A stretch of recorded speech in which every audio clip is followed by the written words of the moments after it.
आज प्रसंग होची मंडली समस्या और तार समाधान जो मंडली वृद्धि पाउछि सेवा कार्य भी बढ़ुछि 12 जन शिष्य गोटे जरूरी मीटिंग आह्वान करुछंती आ 7 जन व्यक्ति को मंडली खाद्य वितरण भार समर्पण करुछंती जेपरी सेमानकर सेवा कार्य रे व्याघात हेबो नै मंडली जेपरी आहुरी भल भाव में बढ़ी पारिबो एथि पई ए 7 जन डिकन को से बाछुछन डिकन रो अर्थ होची साहाय्यकारी बा हेल्पर हम डिकन्स बोला को बहुत हम चर्च डिकन अछि बोली कहते डिकन माने कोन हेल्पर्स से माने केवल साहाय्य करू आउ से 7 जन को बाछुछंती आउ 7 जन मध्यरु जणे होचंती स्टीफन जहां को ए अध्याय रे तांको विरुद्ध रे मारिबा पई चक्रांत करा जाउछि एटा आमे अध्याय रे आमे देखि पारुछु तांको मारि देबा पई चक्रांत आरंभ होउछि अभियोग करा जाउछि आमे एई अध्याय को दिभाग रे विभक्त करि पारिबा गोटे होछि प्रथम भाग रे 7 जन डिकन को मनोनीत प्रथम पद रु 7 पद 8 पद रु 15 पद जने डिकन स्टीफान को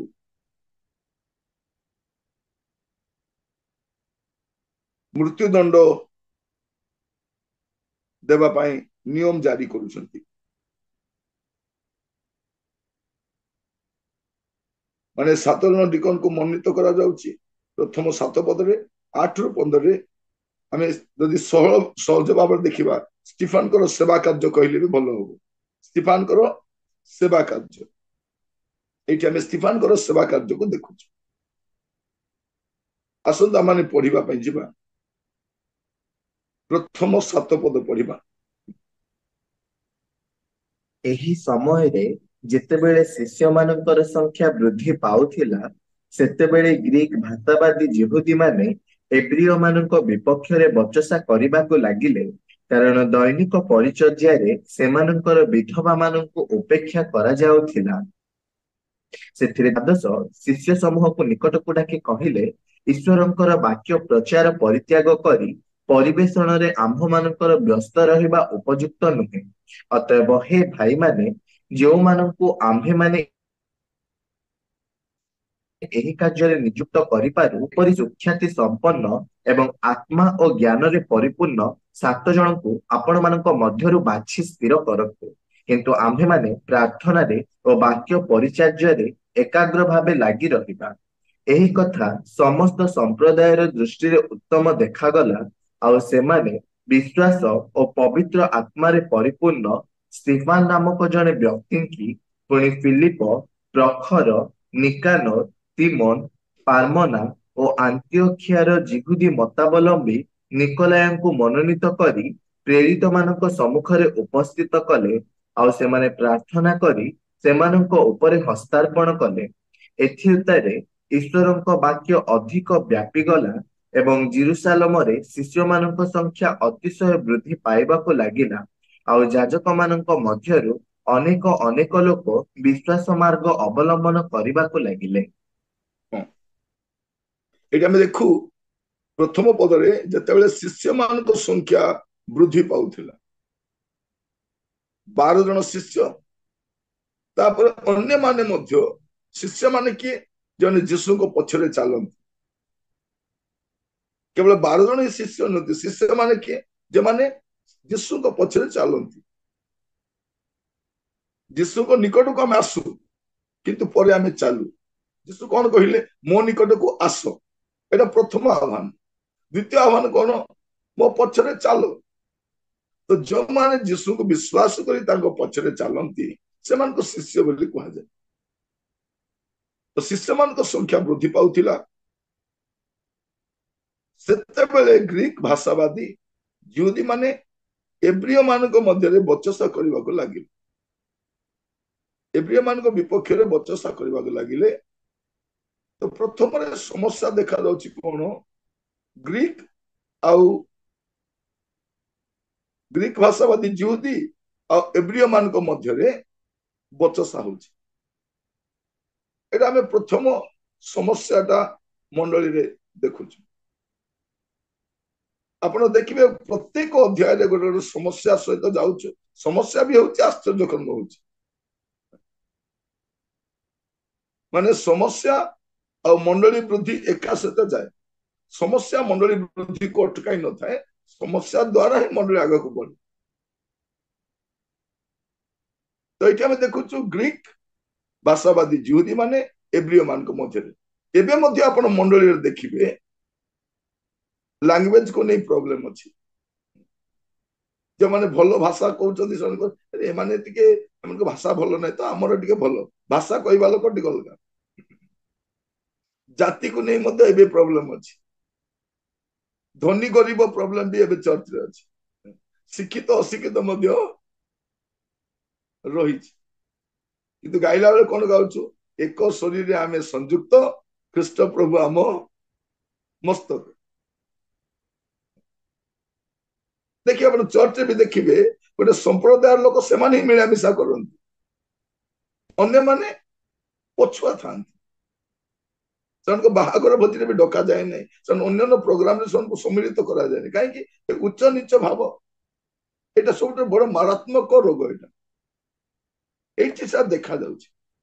परवर्ती समय देखिए जो मंडली रे पत्र गुड़ा लिखा जाउछि साधु पाउल स्पष्ट भाव लिखुछंती। जदि आपण देखिबे प्रथम करंथियो 12 पर्व 13 पद, प्रथम करंथियो 12 पर्व 13 पद। जेणु आम्भे माने जिहुदी हेउ बा ग्रीक हेउ, दास हेउ बा स्वाधीन हेउ, समस्ते तो एक आत्मांक द्वारा एक शरीर हेबा उद्देश्य रे बाप्तिजित होइअछु, आउ समस्ते एक आत्मारु पान करिअछु। एक आत्मा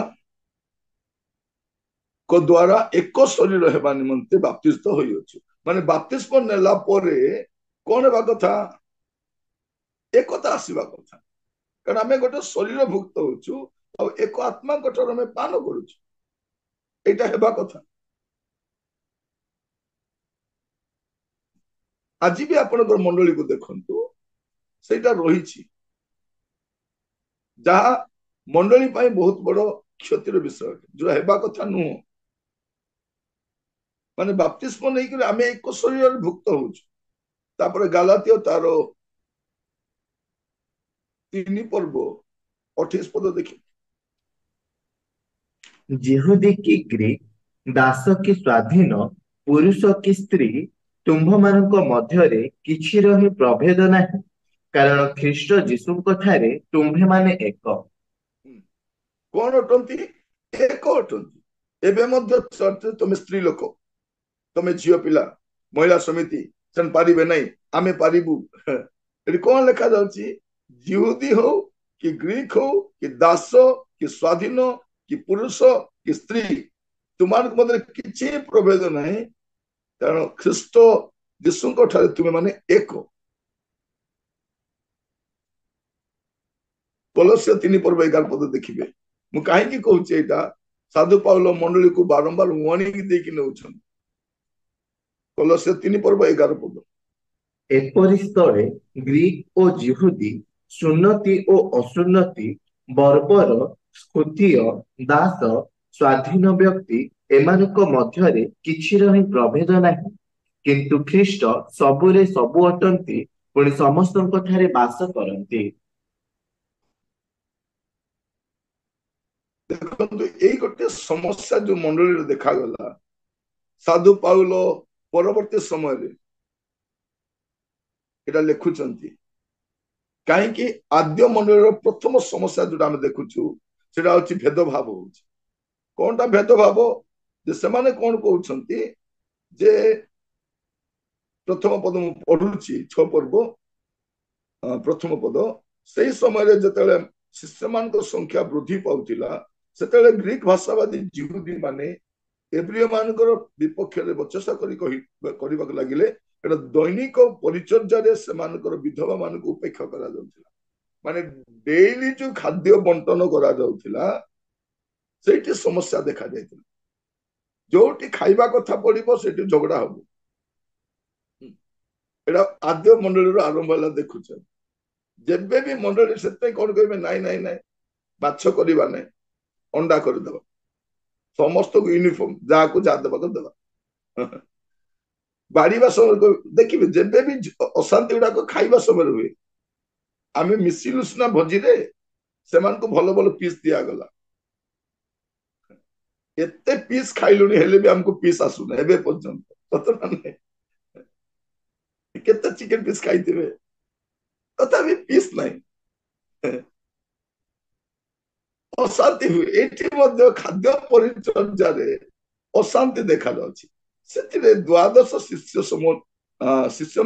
ଶିଷ୍ୟ ସମୂହକୁ ନିକଟକୁ ଡାକି କହିଲେ, ଈଶ୍ୱରଙ୍କ ବାକ୍ୟ ପ୍ରଚାର କରିବା ତ୍ୟାଗ କରି ପରିବେଷଣ ଆମମାନଙ୍କ ବ୍ୟସ୍ତ ରହିବାର ଉପଯୁକ୍ତ ନୁହେଁ। ମାନେ ଯେତେବେଳେ ମଣ୍ଡଳୀରେ ସୋସିଆଲ ୱାର୍କ ଆରମ୍ଭ ହେଇଗଲା, ଏ ସୋସିଆଲ ୱାର୍କ ଆଡେ ସୋସିଆଲ ୱାର୍କ ଚାଲୁ।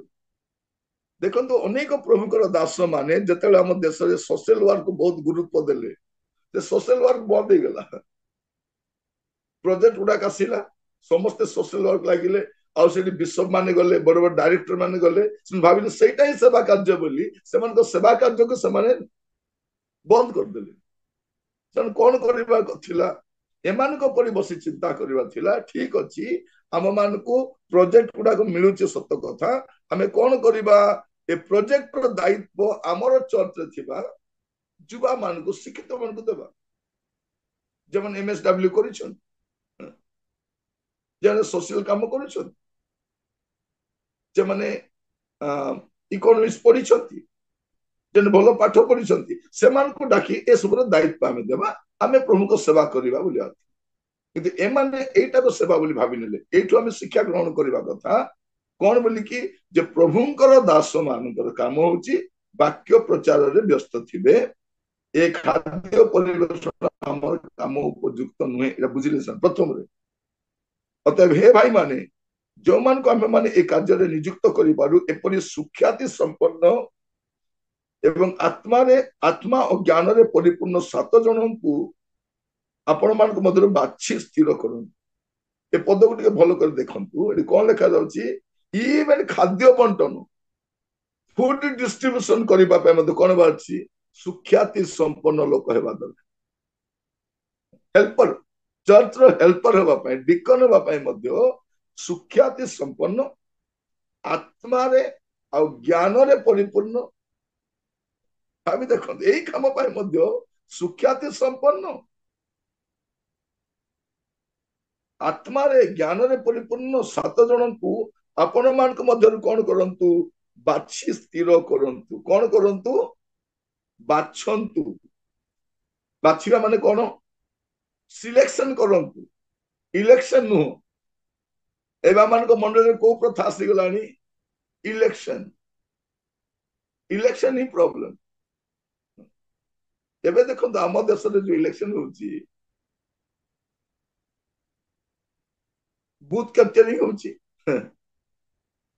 ଗଣ୍ଡଗୋଳ ହଉଛି। ଆଉ ଏଇଥରର ତ ବହୁତ ଲଜ୍ଜାର ବିଷୟ, କଣ କୁହାଯାଉଛି, ଯେ ଇଲେକ୍ସନ କମିଶନ ମଧ୍ୟ ସେଇଠି ଅଛି ବୋଲି ଗୁଡେ ଅଭିଯୋଗ ଆସୁଛି। କାରଣ ଗୋଟେ ପର୍ଟିକୁଲାର ଦଳକୁ ଜିଣେଇବାର ଅଛି। ଦେଖନ୍ତୁ ଆପଣଙ୍କ ଚର୍ଚ୍ଚରେ ଯଦି କିଛି ଇଲେକ୍ସନ ହେଇଯିବ, ଘର ଘର ବୁଲି କହିବାକୁ ଆରମ୍ଭ କରିବେ, ମତେ ଦେବ, ତାଙ୍କୁ ଦେବନି, ସେ ବାହାରୁ ଆସିବା ଲୋକ, ଆମେ ଭାଇ ଭାଇ, ଆମେ ଗୋଟିଏ। ସେଠି ଏମିତି ଅଶାନ୍ତି ହେଇଯାଏ। ତାପରେ ଇଲେକ୍ସନ ପୂର୍ବରୁ ଅଶାନ୍ତି, ଇଲେକ୍ସନ ପରେ ବି ଅଶାନ୍ତି। ଇଲେକ୍ସନ ନ କରି ଯଦି ଆମେ ସିଲେକ୍ସନ କରିଥାନ୍ତୁ, ବାଛିଥାନ୍ତୁ ପ୍ରାର୍ଥନା କରି। ଦେଖନ୍ତୁ ଏଇଟା ମଡେଲଟା, ଏଇଟା ଚର୍ଚ୍ଚର ମଡେଲଟା। କଣ କଲେ ସେମାନେ, ବାଛିଲେ। ସେମାନେ କଣ କଲେ, ବାଛିଲେ, ଇଲେକ୍ସନ ନୁହେଁ, ସିଲେକ୍ସନ କଲେ। ସେମାନେ ବାଛି ସ୍ଥିର କରନ୍ତୁ। କିନ୍ତୁ ଆମ୍ଭେମାନେ ପ୍ରାର୍ଥନା ଓ ବାକ୍ୟ ପରିଚର୍ଯାରେ ଏକାଗ୍ର ଭାବରେ ଲାଗି ରହିବା। କଣ କହୁଛନ୍ତି, ଆମର କାମ ହଉଛି ପ୍ରାର୍ଥନା କରିବା, ବାକ୍ୟ ପରିଚର୍ଯା କରିବା, ପ୍ରେଇଂ ଏଣ୍ଡ ପ୍ରିଚିଂ, এইটা হচ্ছে ଆମର କାମ। এইটা ପ୍ରଭୁଙ୍କ ଦାସମାନଙ୍କର କାମ କଣ? ପ୍ରେଇଂ ଏଣ୍ଡ ପ୍ରିଚିଂ। ଏଇ ଦିଟା କାମରେ ଆମେ ରହିବା, ବଲକା କାମରେ ଆମ ମୁଣ୍ଡ ପୁରାଇବା ଆବଶ୍ୟକ ନାହିଁ। ପ୍ରଭୁଙ୍କର ଦାସ ମାନେ ସାଧାରଣତଃ ଏଇ ଗୋଟେ କାମରେ ଲିପ୍ତ ରହିବା କଥା।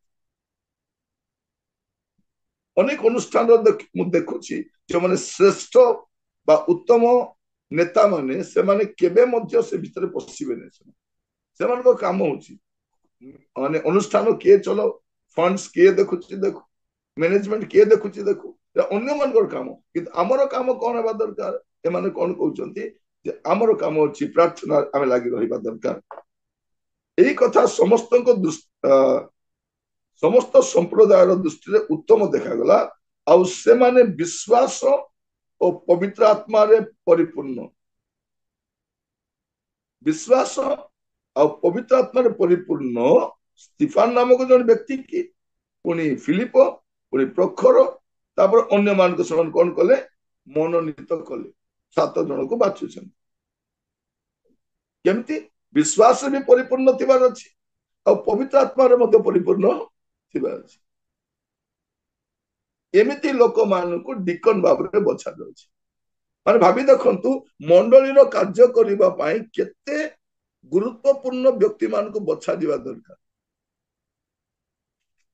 କେତେ ସେଟା ତ ମୁଁ କହୁଛି ଲୋକମାନଙ୍କୁ ଯେ ଇଭେନ ଆପଣ ମିଶନର ଡ୍ରାଇଭର ମଧ୍ୟ ଭଲ ଲୋକ ବାଛନ୍ତି। ମିଶନର ଡ୍ରାଇଭର ମଧ୍ୟ,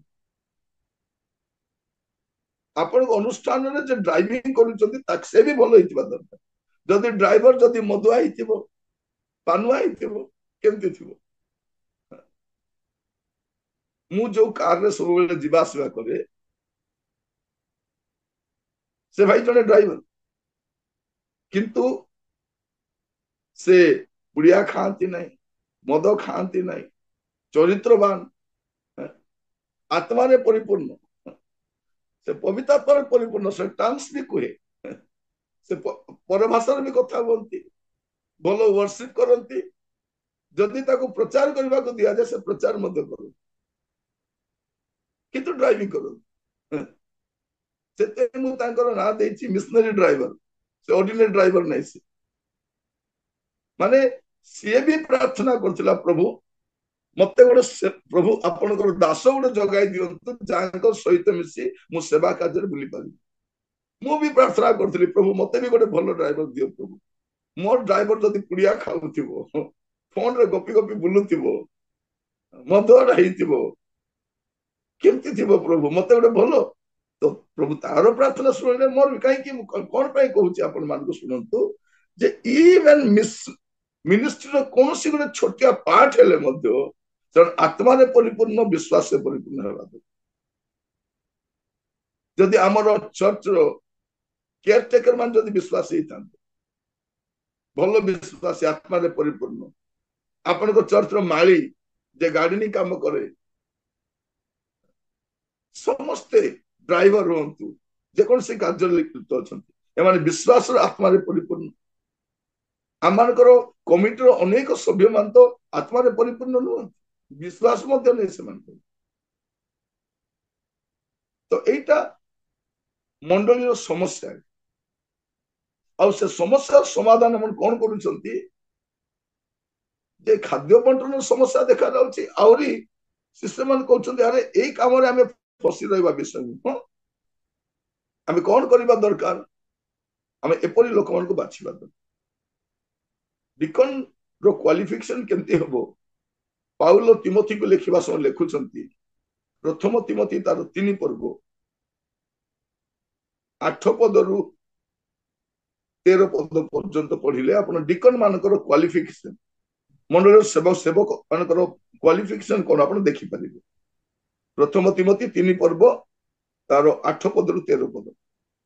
ସେହି ପ୍ରକାରେ ସେବକ ମାନଙ୍କର ଶୁଦ୍ଧ ବିବେକରେ ବିଶ୍ୱାସର ନିଗୁଢ ତତ୍ତ୍ୱ ଅବଲମ୍ବନ କରି ଗମ୍ଭୀର ଛଳନା ବାକ୍ୟ ରହିତ, ମଦ୍ୟପାନରେ ଅନାସକ୍ତ ଓ କୁଶ୍ଚିତ ଧନ ଲାଭରେ ନିର୍ଲୋଭ ହେବା ଆବଶ୍ୟକ। ସେମାନେ ମଧ୍ୟ ପ୍ରଥମରେ ପରୀକ୍ଷିତ ହେଉନ୍ତୁ, ପୁଣି ନିର୍ଦ୍ଦୋଷ ଦେଖାଗଲେ ସେବକ ପଦରେ ନିଯୁକ୍ତ ହେଉନ୍ତୁ। ସେହି ପ୍ରକାରେ ସ୍ତ୍ରୀ ମାନଙ୍କର ମଧ୍ୟ ପରନିନ୍ଦାକାରିଣୀ ନ ହୋଇ ଗମ୍ଭୀରା, ମିତାଚାରିଣୀ ଓ ସମସ୍ତ ବିଷୟରେ ବିଶ୍ୱସ୍ତ ହେବା ଆବଶ୍ୟକ। ସେବକମାନେ ଏକ ଏକ ସ୍ତ୍ରୀର ସ୍ୱାମୀ ହୁଅନ୍ତୁ, ପୁଣି ଆପଣ ଆପଣ ସନ୍ତାନ ମାନଙ୍କୁ ଓ ପରିବାରକୁ ଉତ୍ତମ ରୂପେ ଶାସନ କରନ୍ତୁ, କାରଣ ଯେଉଁମାନେ ଉତ୍ତମ ରୂପେ ସେବକ କର୍ମ କରିଅଛନ୍ତି ସେମାନେ ଆପଣା ଆପଣା ନିମନ୍ତେ ସୁଖ୍ୟାତି ଓ ଖ୍ରୀଷ୍ଟ ଯୀଶୁଙ୍କ ଠାରେ ବିଶ୍ୱାସ ମୂଳକ ବିପୁଳ ସାହସ ଲାଭ କରିବେ। ଦେଖନ୍ତୁ କେତେ ବଡ ବିଷୟ କହୁଛନ୍ତି। ଡିକନ ମାନଙ୍କର କଣ ହେବା ଦରକାର? ସେମାନେ ଶୁଦ୍ଧ ବିବେକରେ ବିଶ୍ୱାସର ନିଗୁଡ ତତ୍ଵ, ମାନେ ସେମାନେ ଡକ୍ଟ୍ରିନାଲି ବି ସାଉଣ୍ଡ ହେବା ଦରକାର। ଗମ୍ଭୀର ଛଳନା ବାକ୍ୟ ରହିତ, ମଦ୍ୟପାନରେ ଅନାସକ୍ତ, କୁଶ୍ଚିତ ଧନ ଲାଭରେ ନିର୍ଲୋଭ ହେବା ଆବଶ୍ୟକ। ସେମାନେ ପ୍ରଥମେ ପରୀକ୍ଷାସିତ ହୁଅନ୍ତୁ, ନିର୍ଦ୍ଦୋଷ ଦେଖାଯାଆନ୍ତୁ। ମାନେ ଭାବି ଦେଖନ୍ତୁ, ଗୋଟେ ଡିକନ ହେବା ପାଇଁ ଯଦି ଏତିକି କ୍ୱାଲିଫିକେସନ, ତାହେଲେ ପ୍ରାଚୀନ ମାନେ କେମିତି ହେବା କଥା? ପ୍ରାଚୀନ ମାନେ ପରେ ପାଳକ ମାନେ କେମିତି ହେବା କଥା? ଆମର ଅଫିସ ବିୟରର ମାନେ କେମିତି ହେବା କଥା? এইটা ମଣ୍ଡଳୀର ସମସ୍ୟା। ଯେହେତୁ ଆମେ ଉତ୍ତମ ବ୍ୟକ୍ତି ମାନଙ୍କୁ, ଚରିତ୍ରବାନ ଲୋକମାନଙ୍କୁ ବେଳେ ବେଳେ କମିଟି ମିଟିଂ ସରିଲା ପରେ ଲୋକମାନେ ବସିକି ମଦ ପିଅନ୍ତି, ତା ଭିତରେ ଦୁଇଟା ପାନୁଆ ବି ଥାନ୍ତି, ପାନ ପକାଇକି କମିଟିରେ ବସିଥାନ୍ତି। ସେମାନେ ବି କମିଟିର ମେମ୍ବର। କାହିଁକି? ଏ ସାମାଜିକ କାର୍ଯ୍ୟରେ ଯୋଉମାନେ ଟିକେ ବଡ ବଡ ଲୋକ ଥାନ୍ତି ସେମାନଙ୍କୁ ଆମେ ଭର୍ତ୍ତି କରିଦଉ କମିଟିରେ। ରିଟାୟାରମେଣ୍ଟ ହେଲା ପରେ କିଛି କାମକୁ ନାହିଁ, ସମସ୍ତେ ଆସି ଚର୍ଚ୍ଚରେ ଦାଦାଗିରି କରନ୍ତି। କିଛି କାମ ସେମାନଙ୍କର ନାହିଁ। ସେମାନଙ୍କ କାମ ପାଳକଙ୍କୁ ସାହାଯ୍ୟ କରିବାର ଥିଲା, ପାଳକଙ୍କ ଉପରେ ଦାଦାଗିରି କରିବାର ନୁହେଁ। ଏ କମିଟି କାହିଁକି ଅଛି? କମିଟି ଏଇଥିପାଇଁ ଅଛି ଯେ ପାଳକଙ୍କୁ ସାହାଯ୍ୟ କରିବେ, ପାଳକଙ୍କୁ କଣ୍ଟ୍ରୋଲ କରିବା ପାଇଁ ନୁହେଁ, ପାଳକଙ୍କର କଣ୍ଟ୍ରୋଲରେ ରହି ସେବା କରିବା ପାଇଁ। ଯୋଉଦିନ ଏଇଟା ହବ ମଣ୍ଡଳୀ ଉଦ୍ଦୀପନା ଆସିବ। ବିଚାରା ପାଳକଙ୍କୁ ହାତ ଗୋଡ ବାନ୍ଧିକରି ମାଇକରେ ଟେପ, ପାଟିରେ ଟେପ ଲଗାଇକରି ମାଇକ ଦେଇ ଦେଇଥିବେ, କୁହନ୍ତୁ ବୋଲି। ସେ କଣ କହିବେ? ସେ କହିବା ପାଇଁ ବି ଡର, କହିଲେ ଏକ୍ସପ୍ଲେନେସନ ମାଗିବେ, କାହାକୁ ଇଙ୍ଗିତ କରି କହିଲେ କୁହନ୍ତୁ। ତ ଡିକନ ମାନଙ୍କର ଏଇଟା ହେବାର ଅଛି। ତ ଉପରେ ପ୍ରାଚୀନ ମାନଙ୍କର, ତ ଡିକନ ପ୍ରାଚୀନ ଅଫିସ ବିୟରର ମାନଙ୍କର ଯୋଗ୍ୟତା କଣ ହେବା ଦରକାର? ତ ଏମିତି 7 ଜଣଙ୍କୁ ସେମାନେ ବାଛିଲେ। ତାପରେ ପ୍ରେରିତ ମାନଙ୍କ ସମ୍ମୁଖରେ ଉପସ୍ଥିତ କଲେ। ଆମେ 6 ପର୍ବ ଦେଖୁଛୁ, ପ୍ରେରିତ 6 ପର୍ବକୁ ପଢିଯିବା, ତାର 6 ପଦ। ପ୍ରେରିତ ମାନଙ୍କ ସମ୍ମୁଖରେ ଉପସ୍ଥିତ କଲେ, ଆଉ ସେମାନେ ପ୍ରାର୍ଥନା ଦ୍ଵାରା ସେମାନଙ୍କ ଉପରେ ହସ୍ତାର୍ପଣ କଲେ। କଣ କଲେ? ପ୍ରାର୍ଥନା ଦ୍ଵାରା ସେମାନଙ୍କୁ ହସ୍ତାର୍ପଣ କଲେ। ଆପଣ ଦେଖିବେ ଏଇ ପ୍ରେରିତ ପୁସ୍ତକର ହସ୍ତାର୍ପଣ କଣ କଣ ପାଇଁ କରାଯାଉଛି? ସେବା କାର୍ଯ୍ୟ ପାଇଁ ହସ୍ତାର୍ପଣ। 8 ପର୍ବ 17 ପଦ ଦେଖିବେ, ପ୍ରେରିତ 8:17। ସେତେବେଳେ ସେମାନେ ସେମାନଙ୍କ ଉପରେ ହସ୍ତାର୍ପଣ କଲେ, ଆଉ ସେମାନେ ପବିତ୍ର ଆତ୍ମା ପ୍ରାପ୍ତ ହେଲେ। ହସ୍ତାର୍ପଣ ଦ୍ଵାରା କଣ ହୁଏ? ପବିତ୍ର ଆତ୍ମା ପ୍ରାପ୍ତ ହୁଅନ୍ତି। ତାପରେ ଆପଣ 19 ପର୍ବ 6 ପଦ ଦେଖିବେ, 19:6। ଆଉ ପାଉଲ ସେମାନଙ୍କ ଉପରେ ହସ୍ତାର୍ପଣ କରନ୍ତେ ପବିତ୍ର ଆତ୍ମା ସେମାନଙ୍କ ଉପରେ ଅବତରଣ କଲେ, ପୁଣି ସେମାନେ ନାନା ଭାଷାରେ କଥା କହିବାକୁ ଓ ଭାବବାଣୀ ମଧ୍ୟ କହିବାକୁ ଲାଗିଲେ। ହସ୍ତାର୍ପଣ ଦେଖନ୍ତୁ, ହସ୍ତାର୍ପଣ କାହିଁକି? ହସ୍ତାର୍ପଣ ସେବା ମାନେ ହସ୍ତାର୍ପଣ କରି ଡିକନ ମାନଙ୍କୁ ବାଛୁଛନ୍ତି। ହସ୍ତାର୍ପଣ କରାଯାଉଛି ପବିତ୍ର ଆତ୍ମା ପାଇବା ପାଇଁ। 13 ପର୍ବ ତାର 3 ପଦ, ପ୍ରେରିତ 13:3। ସେଥିରେ ସେମାନେ ଉପବାସ ଓ ପ୍ରାର୍ଥନା କଲାଉତାରେ ସେମାନଙ୍କ ଉପରେ ହସ୍ତାର୍ପଣ କରି ସେମାନଙ୍କୁ ବିଦାୟ ଦେଲେ। ସେବା କାର୍ଯ୍ୟ ପାଇଁ ପୃଥକ କରିବା ସମୟରେ ହସ୍ତାର୍ପଣ କରାଯାଉଛି। ତାପରେ ଆପଣ ଦେଖିବେ 28 ପର୍ବ ତାର 8 ପଦ, ପ୍ରେରିତ 28:8। ସେହି ସମୟରେ ପୁବ୍ଲିୟଙ୍କର ପିତା ଜ୍ୱର ଓ ଅମାଶୟ ରୋଗରେ ପୀଡ଼ିତ ହୋଇ ଶଯ୍ୟାଶାୟୀ ଥିଲେ, ଆଉ ପାଉଲ ଭିତରକୁ ତାଙ୍କ ନିକଟକୁ ଯାଇ ପ୍ରାର୍ଥନା କଲେ ଓ ତାଙ୍କ ଉପରେ ହାତ ଥୋଇ ତାଙ୍କୁ ସୁସ୍ଥ କଲେ। ହାତ ଥୋଇ ପ୍ରାର୍ଥନା କରିବା, ହାତ ଥୋଇକି ପ୍ରାର୍ଥନା କଲେ। କାରଣ ପ୍ରଭୁ ଯୀଶୁ କଣ କହୁଛନ୍ତି? ଆମେ କଣ କରିବୁ? ରୋଗୀ ଲୋକ ଉପରେ ହସ୍ତ ଥୋଇ ପ୍ରାର୍ଥନା କରିବୁ।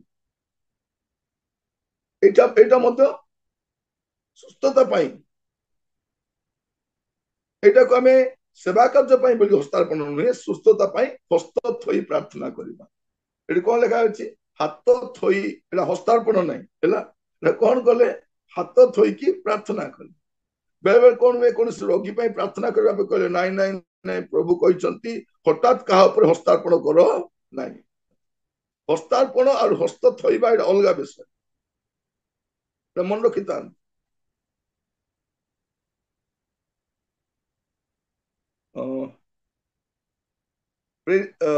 ମାର୍କ 16 ପର୍ବ ତାର 17-18 ପଦ, ଆଉ 17-18 ପଦ। ଆଉ ବିଶ୍ୱାସୀ ମାନଙ୍କର ଏହି ସବୁ ଚିହ୍ନ ଅନୁବର୍ତ୍ତୀ ହେବ, ସେମାନେ ମୋ ନାମରେ ଭୂତ ଛଡାଇବେ, ନୂତନ ନୂତନ ଭାଷାରେ କଥା କହିବେ, ହସ୍ତରେ ସର୍ପ ଧରିବେ, ପୁଣି ପ୍ରାଣନାଶକ କୌଣସି ପଦାର୍ଥ ପାନ କଲେ ସେମାନଙ୍କର କିଛି କ୍ଷତି ହେବ ନାହିଁ। ସେମାନେ ପୀଡ଼ିତ ମାନଙ୍କ ଉପରେ ହସ୍ତ ଥୋଇଲେ ସେମାନେ ସୁସ୍ଥ ହେବେ। ଏଟା ହସ୍ତ ଥୋଇବା ହେଲା, ଏଟା ହସ୍ତାର୍ପଣ ନୁହଁ। ଏଟା କଣ କହିଲେ? ହସ୍ତ ଥୋଇ ପ୍ରାର୍ଥନା କରିବା। ଆପଣଙ୍କ ରୋଗୀ ଉପରେ ହାତ ରଖି ପ୍ରାର୍ଥନା କରି ତାକୁ କଣ କରୁଛନ୍ତି? ତାକୁ ହସ୍ତାର୍ପଣ ନୁହେଁ, ହସ୍ତ ଥୋଇ ପ୍ରାର୍ଥନା କରିବେ। ବହୁତ ସୁନ୍ଦର ଭାବରେ ଆକୁ ଡିଫରେଣ୍ଟ କରା, ମାନେ ଭିନ୍ନ ଭାବରେ ଲେଖାଯାଉଛି। ତେଣୁ ସେବା କାର୍ଯ୍ୟ ପାଇଁ ଯେତେବେଳେ ହସ୍ତାର୍ପଣ କରାଯାଉଛି, ଡିକନ ସେବା କାର୍ଯ୍ୟ ପାଇଁ, ତାପରେ ସେବା କାର୍ଯ୍ୟ ପୃଥକ ରଖିବା ପାଇଁ, ସେବା କାର୍ଯ୍ୟର ଦାୟିତ୍ୱ ଦେବା ପାଇଁ ହସ୍ତାର୍ପଣ କରାଯାଉଛି, ସେ ସମୟରେ ଆମେ ବହୁତ ସାବଧାନ ହେବା ଦରକାର। ଆପଣ ମସ୍ତ ଖୋଲନ୍ତୁ ପ୍ରଥମ ତିମୋଥୀ ତାର 5 ପର୍ବ ତାର 22 ପଦ। ଅକସ୍ମାତ୍ କାହାରି ଉପରେ ହସ୍ତାର୍ପଣ କର ନାହିଁ, କିମ୍ବା ଅନ୍ୟମାନଙ୍କ ପାପର ସହଭାଗୀ ହୁଅ ନାହିଁ, ଆପଣାକୁ ସାଧୁ କରି ରଖ। ଏଇଟାକୁ କହିବେ ହସ୍ତାର୍ପଣ। ହସ୍ତାର୍ପଣ ମାନେ କଣ? ଗୋଟେ ପାଳକ ବା ସେବକ ମାନଙ୍କୁ ଆନୁଷ୍ଠାନିକ ଭାବରେ ନିଯୁକ୍ତ କରାଯିବା ବିଷୟ କୁହାଯାଉଛି। ପ୍ରଥମରେ ସେ କଣ କଲେ? 3 ଅଧ୍ୟାୟରେ ସେ ଗୋଟେ ଗାଇଡ ଲାଇନ ଦେଲେ, ଅଧ୍ୟକ୍ଷ କେମିତି ହେବ, ଡିକନ କେମିତି ହେବେ, ପୁରା ଗୋଟେ ଲମ୍ବା ଲିଷ୍ଟଟା ଦେଲେ। ଏଇ ସବୁ ଦେଖିଲା ପରେ ହସ୍ତାର୍ପଣ କରିବ, ଆଉ ସେବା କାର୍ଯ୍ୟ ପାଇଁ ତାଙ୍କୁ ପୃଥକ କରିବ, ସେବା କାର୍ଯ୍ୟ ପାଇଁ ରଖିବ। ଆଜିକାଲି ଯୋଉ ସୁବିଧା ଅନୁସାରେ ଯାହାକୁ ତାକୁ ଆମେ ଧରିକି କଣ କରୁଛୁ? ହସ୍ତାର୍ପଣ କରିଦଉଛୁ। ଆଜିଠାରୁ ଇଏ ରେଭରେଣ୍ଡ ହେଇଗଲେ, ଆଜିଠାରୁ ଇଏ ଅଙ୍କ ହେଇଗଲେ। କାହିଁକି? ରେଭରେଣ୍ଡ କଲେ କଣ ସାଙ୍ଗରେ ଧରି ବୁଲିବା ପାଇଁ ସୁବିଧା ହବ। ସେଇଥିପାଇଁ ଆଜିକାଲି ଆମେ କଣ କରୁଛୁ? ଯାହାକୁ ତାକୁ ଡାକିକି, ସେ ପୁରୁଷ ହୁଅନ୍ତୁ ବା ସ୍ତ୍ରୀ ହୁଅନ୍ତୁ, ଡାକିକି କଣ କରୁଛୁ? ହସ୍ତାର୍ପଣ କରିଦଉଛୁ। ଆଜିଠାରୁ ଇଏ ପାଳକ ହେଇଗଲେ। କାରଣ ପାଳକ ହେଲେ କଣ, କିଏ ଆଉ କହିବେ ନାହିଁ, ନାଇଁ ସେ ତ ପାଳକ ହେଇଗଲେ। ନାଇଁ ପରସ୍ତ୍ରୀ ନାହିଁ, ସେ ପାଳିକା, ସେ ଇଏ ପାଳକ, ଇଏ ସେବକ, ସୁବିଧା ହବ ନା। ତୁମେ କାହିଁକି ପଛେ ପଛେ ବୁଝ? ନାହିଁ ନା ଆମେ ପାଳକ। ତ ଏଇଠି ଆମେ ଦେଖୁଛୁ କଣ? ହସ୍ତାର୍ପଣ କରିବ ନାହିଁ, ସେମାନଙ୍କ ପାପର ସହଭାଗୀ ହବ ନାହିଁ। ପ୍ରଥମରେ ପରୀକ୍ଷା କର, ନିଜକୁ ସାଧୁ କରି ରଖ। ତ ଯେତେବେଳେ ଏମାନେ ଦେଖନ୍ତୁ କେତେ ଡିସିପ୍ଲିନ ୱେରେ ଆଦ୍ୟ ମଣ୍ଡଳୀରେ ଆମେ ଯଦି ସେ ଗାଇଡଲାଇନ କୁ ଫଲୋ କରିଥାନ୍ତୁ, କେତେ ସୁନ୍ଦର ଭାବରେ ଆମର ମଣ୍ଡଳୀ ଗୁଡିକ ପରିଚାଳିତ ହେଇଥାନ୍ତା। ତେଣୁ କେଉଁମାନଙ୍କ ବାଛ ବୋଲି କହିଲେ? ସୁଖ୍ୟାତି ସମ୍ପନ୍ନ, ଆତ୍ମା ଜ୍ଞାନରେ ପରିପୂର୍ଣ୍ଣ, ବିଶ୍ୱାସରେ ପରିପୂର୍ଣ୍ଣ, ଏମିତି ଲୋକମାନଙ୍କୁ ବାଛିବା ବୋଲି ବାଛିବା। ଆଉ ହସ୍ତାର୍ପଣ କଲେ। ହସ୍ତାର୍ପଣ କଲା ପରେ କଣ ହଉଛି ଦେଖନ୍ତୁ ଆପଣ, 7 ପଦ, 6 ପର୍ବ ତାର 7 ପଦ। ଏଥି ଉତ୍ତାରେ ଈଶ୍ୱରଙ୍କର ବାକ୍ୟ ଅଧିକ ବ୍ୟାପି ଗଲା। ହାଲେଲୁୟା।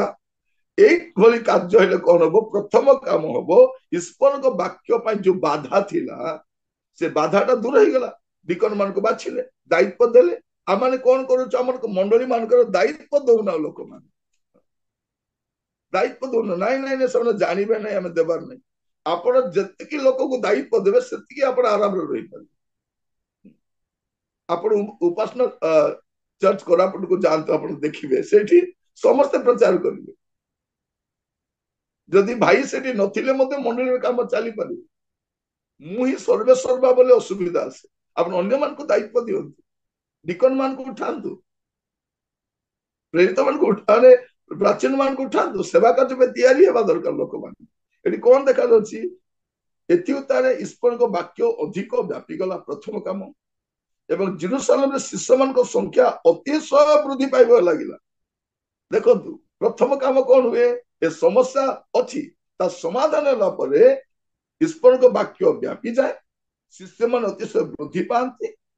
ତାପରେ ଯାଜକ ମାନଙ୍କ ମଧ୍ୟରୁ ଅନେକ ଅନେକ ଲୋକ ବିଶ୍ୱାସ ମାର୍ଗ ଅବଲମ୍ବନ କରିବାକୁ ଲାଗିଲେ। ଯାଜକ ମାନେ ମଧ୍ୟ କଣ କଲେ, ନାଇଁ ନାଇଁ ଏଇଟା ଠିକ ବୋଲି ସେମାନେ ଅବଲମ୍ବନ କଲେ। ତାପରେ ଚତୁର୍ଥରେ କଣ ହଉଛି, ଷ୍ଟିଫାନ ଅନୁଗ୍ରହ ଓ ଶକ୍ତିରେ ପରିପୂର୍ଣ୍ଣ ହୋଇ ଲୋକମାନଙ୍କ ମଧ୍ୟରେ ମହା ମହା ଅଦ୍ଭୁତ କର୍ମ ଲକ୍ଷଣ ସାଧନ କରିବାକୁ ଲାଗିଲେ। କିଏ? ଗୋଟେ ଡିକନ, ଗୋଟେ ହେଲ୍ପର, ଆଦ୍ୟ ମଣ୍ଡଳୀର ଗୋଟେ ହେଲ୍ପର ଦ୍ଵାରା ମହା ମହା ଆଶ୍ଚର୍ଯ୍ୟ କର୍ମ ଓ ଲକ୍ଷଣ ସାଧନ ହଉଛି। ଷ୍ଟିଫାନର ଅର୍ଥ କଣ? କ୍ରାଉନ, ମୁକୁଟ। ଷ୍ଟିଫାନର ଅର୍ଥ କଣ? କ୍ରାଉନ, ମୁକୁଟ। ମୁକୁଟ, ଗୋଟେ ମୁକୁଟ ଭଳିଆ କାମ। ମାନେ ସେ ସେବକ ପଦର ଏତେ ସୁନ୍ଦର ଭାବରେ ସେ କାର୍ଯ୍ୟ କରୁଛନ୍ତି। ଏଇଟା ଆମେ ଏଠି ଦେଖିବା। ଆମେ ପଢିବା ଟିକେ 8 ପଦରୁ 15 ପଦ ଏକାଥରକୁ ପଢିଦେବା। 8 ରୁ 15। ସ୍ତିଫାନ ଅନୁଗ୍ରହ ଓ ଶକ୍ତିରେ ପରିପୂର୍ଣ୍ଣ ହୋଇ ଲୋକମାନଙ୍କ ମଧ୍ୟରେ ମହା ମହା ଅଦ୍ଭୁତ କର୍ମ ଓ ଲକ୍ଷଣ ସାଧନ କରିବାକୁ ଲାଗିଲେ। କିନ୍ତୁ ଲିବର୍ତିନ, କୁରିଣୀୟ ଓ ଆଲେକ୍ଜାଣ୍ଡ୍ରିୟ ମାନଙ୍କ ନାମରେ ଖ୍ୟାତ ସମାଜ ଗୃହର କେତେକ ଜଣ, ପୁଣି କିଲିକିଆ ଓ ଆସିଆ ନିବାସୀ କେତେକ ଲୋକ ଉଠି ସ୍ତିଫାନଙ୍କ ସହିତ ବାଦାନୁବାଦ କରିବାକୁ ଲାଗିଲେ। ମାତ୍ର ସେ ଯେଉଁ ଜ୍ଞାନ ଓ ଆତ୍ମାଙ୍କ ଶକ୍ତିରେ କଥା କହୁଥିଲେ, ସେମାନେ ତାହା ପ୍ରତିରୋଧ କରିବାକୁ ସମର୍ଥ ହେଲେ ନାହିଁ। ସେଥିରେ ସେମାନେ ଲୋକମାନଙ୍କୁ ମତାଇଲେ, ଆଉ ସେମାନେ କହିଲେ, ଆମ୍ଭେମାନେ ଏହାକୁ ମୋଶା ଓ ଈଶ୍ୱରଙ୍କ ବିରୁଦ୍ଧରେ ନିନ୍ଦା କଥା କହିବା ଶୁଣିଅଛୁ।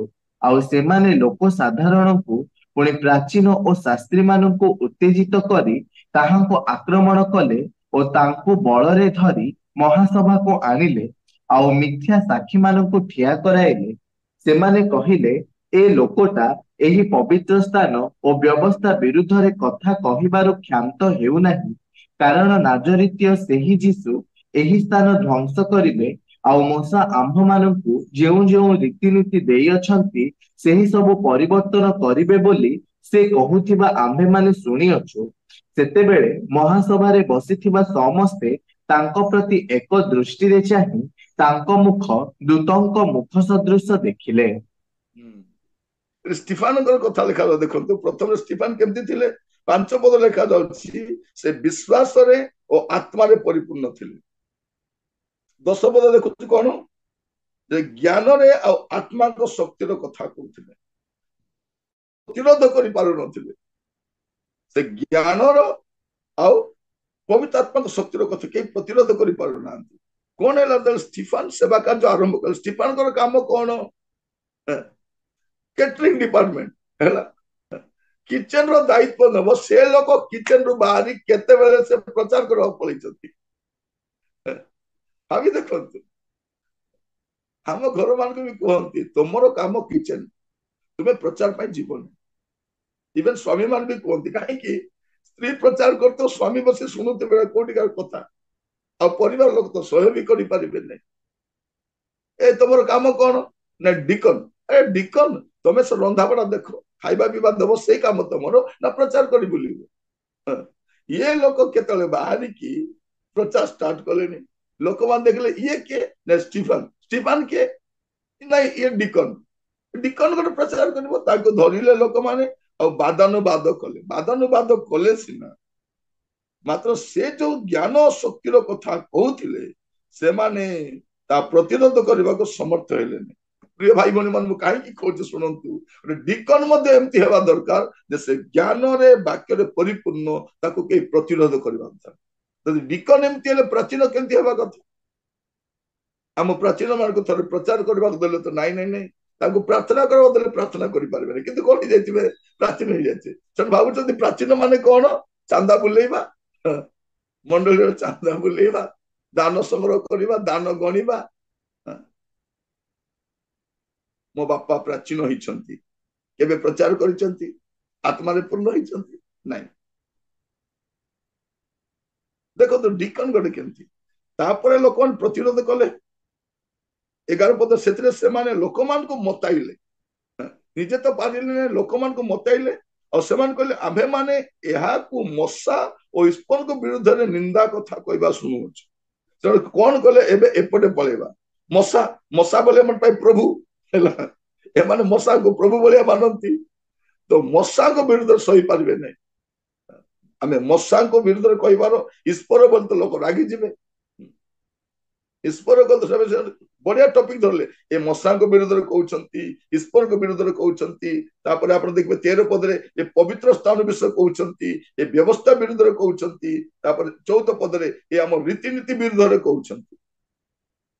ଏମାନେ କଣ କଲେ? 5ଟା ବିଷୟ ବାଛିଲେ, ଆଉ ଏ 5ଟା ବିଷୟ ଭିତରେ କଣ ଏ ଆଉ ଖସି ପାରିବ ନାହିଁ, ଇଏ ଆରାମରେ ମୃତ୍ୟୁଦଣ୍ଡ ପାଇବ। ସେଇଥିପାଇଁ ପରବର୍ତ୍ତୀ ଅଧ୍ୟାୟରେ ଦେଖୁଛୁ ତାଙ୍କୁ ପଥର ଫୋପାଡ଼ି ମାରି ଦଉଛନ୍ତି, ଈଶ୍ୱର ନିନ୍ଦା କରୁଛି ବୋଲି। ତ ପ୍ରଥମରେ ମଶାଙ୍କ ବିରୁଦ୍ଧରେ କହୁଛି ବୋଲି କହିଲେ, ଈଶ୍ୱରଙ୍କ ବିରୁଦ୍ଧରେ କହୁଛି। ତାପରେ ସେଥିପାଇଁ ଆକ୍ରମଣ କଲେ, ଆଉ ତାଙ୍କୁ ଧରିଲେ, ଆଉ ମହାସଭାକୁ ନେଲେ। କହିଲେ ଇଏ ଏ ପବିତ୍ର ସ୍ଥାନ ବିରୁଦ୍ଧରେ କହୁଛି, ଏ ବ୍ୟବସ୍ଥା ବିରୁଦ୍ଧରେ କହୁଛି, ଏ ରୀତିନୀତି ମଶାଦିତ ରୀତିନୀତି ବିରୁଦ୍ଧରେ କହୁଛି। ଏସବୁ ଅଭିଯୋଗ କଲା ବେଳକୁ ଆପଣ ଦେଖିବେ 15 ପଦରେ, ସେତେବେଳେ ମହାସଭାରେ ବସିଥିବା ସମସ୍ତେ ତାଙ୍କ ପ୍ରତି ଏକ ଦୃଷ୍ଟିରେ ଚାହିଁ ତାଙ୍କ ମୁଖ ଦୂତଙ୍କ ମୁଖ ସଦୃଶ ଦେଖିଲେ। ଏମାନଙ୍କ ମୁଖ କେମିତି ଦେଖାଯାଉଛି? ଭୂତଙ୍କର ମୁଖ ଭଳିଆ ଦେଖାଯାଉଛି।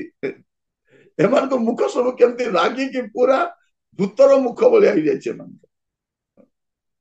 କିନ୍ତୁ ଏଇଠି ଆମେ କଣ ଦେଖୁଛୁ? ସ୍ତିଫାନଙ୍କର ମୁଖ ଦୂତଙ୍କ ମୁଖ ପରି ଦେଖାଯାଉଛି।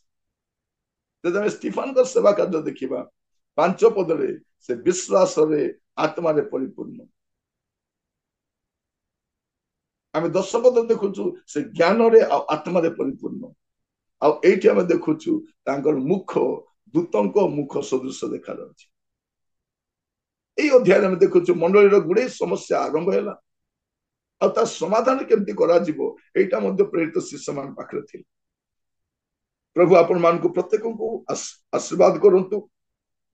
ଜଣେ ଲୋକ ଯଦି ଆତ୍ମା ଲାଭ କାର୍ଯ୍ୟରେ ନିବିଷ୍ଟ ହିଁ ରହିବ, ଆଉ ତାକୁ ଲୋକମାନେ ଯଦି ଅଭିଯୋଗ କରିବେ ନାହିଁ, ଏଇଟା ଅସମ୍ଭବ କଥା। ନିଶ୍ଚିତ ଭାବରେ ତାଙ୍କ ସେବା କାର୍ଯ୍ୟ କଣ କରିବେ? ଲୋକମାନେ ଅଭିଯୋଗ କରିବେ। ଯଦି ଜଣେ ଲୋକ ଆତ୍ମା ଲାଭର ସେବା କାର୍ଯ୍ୟ ଆଗକୁ ଯିବ, ଏଇଟା ଆମେ ଦେଖୁଛୁ 6 ପର୍ବ ତାର 13 ପଦରେ ଆମେ ଦେଖୁଛୁ ଲୋକମାନେ ତାଙ୍କ ବିରୁଦ୍ଧରେ ଅଭିଯୋଗ ଆଣୁଛନ୍ତି।